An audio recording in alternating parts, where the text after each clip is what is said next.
Red planet, blood bricks, and nuclear landscaping. 5 strangest plans to colonize Mars. The human race setting foot on Mars. It's a dream that's captivated us for decades. But getting there? That's the easy part. Welcome back to Top 10 with Mayzoon, where the strange and unsettling collide. From blood bricks and nuclear terraforming to genetically modifying humans, these ideas are enough to give anyone nightmares. So buckle up, grab your tinfoil hats, and get ready for a wild ride. It sounds like a concept ripped straight out of a cosmic horror movie, but some scientists believe it's a viable solution for Martian construction. The idea is to use a protein found in human blood to bind Martian regolith, the loose dust and rock covering the planet's surface, creating a concrete-like material. Think about it. Every brick in your Martian dwelling, every wall, every structure potentially imbued with the very essence of those who came before. Scientist, is this the legacy we want to leave on another planet? To literally build our future on the sacrifices of our own? And the creep factor doesn't stop there. What happens when those bricks start to crumble? When the Martian wind whips through the cracks, carrying with it microscopic particles of, well, you get the picture. It's a gruesome thought, but one that highlights the truly unsettling nature of this proposal. But let's be real, messing with nuclear weapons always comes with risks. And on a planetary scale? Well, the potential consequences are downright terrifying. For starters, there's no guarantee it would even work. We're talking about messing with the delicate balance of an entire planet. What if we get it wrong? What if instead of creating a habitable environment, we end up turning Mars into a radioactive wasteland? Engineer media, ethical dilemma of terraforming Mars. And then, there's the moral dilemma. Is it ethical to intentionally alter another planet so drastically? Do we have the right to play God with celestial bodies, especially when the stakes are so high? Chapter 3. Martian Gardens of the Damned growing food in alien soil. Martian colonist. Let's say we figure out the whole shelter situation and somehow manage not to blow up the planet. We build our habitats, secure our air supply, and even manage to generate power. But then we hit another wall. We're still faced with a fundamental challenge: food. Growing anything on Mars is no walk in the park. The soil is toxic, the atmosphere is thin, and the temperatures are brutal. The Martian soil, known as regolith, contains perchlorates, which are harmful to humans. The atmosphere, with its low pressure and lack of oxygen, makes traditional farming impossible. But hey, humanity is nothing if not resourceful, right? Even if those resources take a turn for the disturbing. One proposed solution involves feeding Martian crops. Human waste.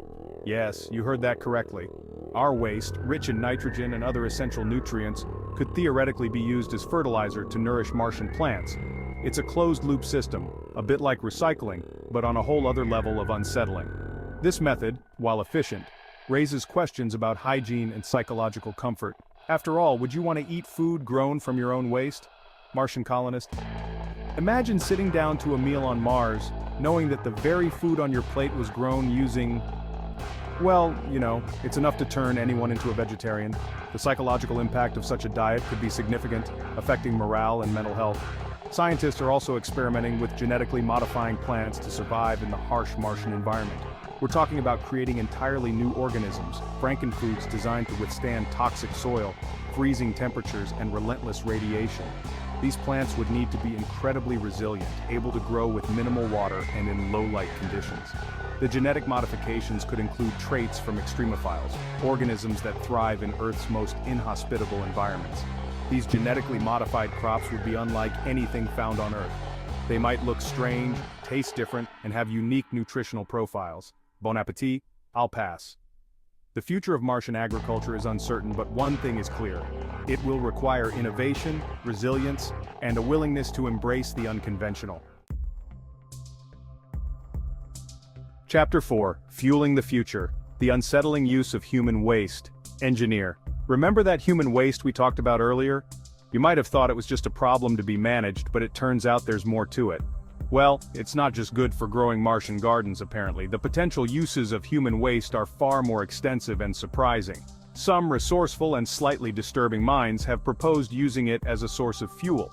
This idea, while unconventional, could be a game changer for sustaining life on Mars.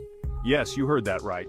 Human waste, something we usually consider as mere refuse, could actually be a valuable resource, human waste powering our Martian outposts.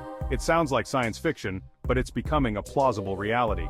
The idea is to break down the organic matter in our waste, releasing methane gas that can be used to generate electricity or heat. This process, known as anaerobic digestion, is already used on Earth. It's a renewable energy source. The methane produced can be harnessed to power generators, providing a steady supply of energy. Well, as renewable as a constantly growing population can be, the more people we have, the more waste we produce and thus, more potential fuel. Engineer. But let's be honest, the thought of using what our bodies expel as fuel is, well, a little nauseating. It's not something we are used to thinking about. Imagine a Martian colony, lights flickering, machines humming, all powered by, well, you get the picture. It's a strange but fascinating concept. It's a sobering thought. A reminder that survival on Mars might require us to embrace some truly unconventional and unsettling solutions. The future of space colonization may depend on our ability to innovate and adapt in ways we never imagined. As we push the boundaries of human exploration, recycling and repurposing every possible resource, even human waste, becomes crucial. This is the new frontier of sustainability. The technology to turn waste into energy is still developing, but it holds promise. It could be one of the keys to making long-term habitation on Mars feasible. So, as we look to the stars and dream of new worlds, we must also be prepared to rethink our approach to resources, even the ones we find most unpleasant. Chapter 5. Redesigning Humanity, the Ethics of Martian Modification. Psychologist. Let's face it, Mars is not our home. It's a harsh, unforgiving environment that's fundamentally hostile to human life. The thin atmosphere, extreme temperatures, and high radiation levels make it a place where humans, as we are now, simply cannot thrive. So, to survive there long-term, some scientists believe we may need to change. This isn't just about adapting our technology or building better habitats. We're not talking about packing extra sweaters here, people. This goes far beyond simple physical preparations. We're talking about fundamentally altering the human genome to create a new breed of humans, tailor-made for Martian life. This means re-engineering our DNA to better suit the harsh conditions of Mars. Imagine a future where Martian colonists are genetically engineered to withstand radiation, breathe thin air, and thrive in low gravity. These modifications could include enhanced lung capacity, radiation-resistant skin, and even changes to our bone density. These wouldn't be humans as we know them, but something new, something different. They would be a new branch of humanity, evolved specifically for life on another planet. Psychologist. The ethical implications of genetically modifying humans are vast and complex. This isn't just a scientific challenge, it's a moral one. Do we have the right to tamper with the very building blocks of life, to create a subspecies of humans designed for a specific purpose? This raises questions about consent, identity, and the nature of humanity itself. What happens to their autonomy, their individuality, their humanity?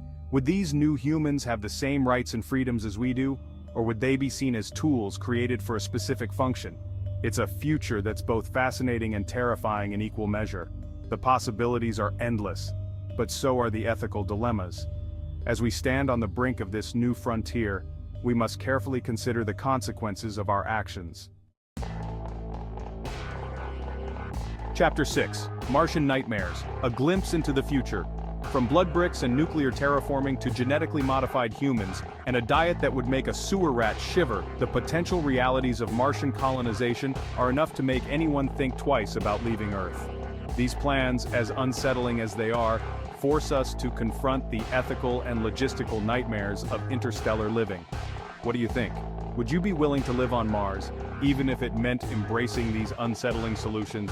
Let me know in the comments below, and as always, stay curious, stay safe, and keep looking up, even if what you find up there gives you the creeps.